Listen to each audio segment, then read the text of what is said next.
প্রস্তাবিত বাজেটে রডসহ নির্মাণ সামগ্রীর উপর আরোপিত অতিরিক্ত করের নিন্দা জানিয়েছে real estate and housing association of Bangladesh rehab. জমির মালিকের প্রাপ্ত ফ্ল্যাটের উপর নতুন গেইন ট্যাক্স আরোপেরও সমালোচনা রিহ্যাবের।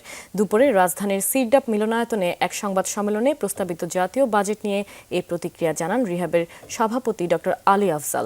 বলেন, বাজেট প্রস্তাবের আগে সরকারকে ফ্ল্যাট রেজিস্ট্রেশন খরচ 7% করার প্রস্তাব দেওয়া হলেও এটি আমলে নেওয়া হয়নি।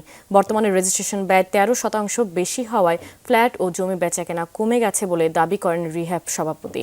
রেজিস্ট্রেশন কর কমিয়ে আনা, নির্মাণ সামগ্রীর উপর ট্যাক্স কমানো, জমির মালিকের উপর নতুন করে সংযুক্ত 15% কর বাদ দেওয়ার দাবি জানানো হয় সংবাদ সম্মেলনে। দাবি না মানলে রাস্তায় আন্দোলনের হুঁশিয়ারি রিহ্যাব সভাপতির।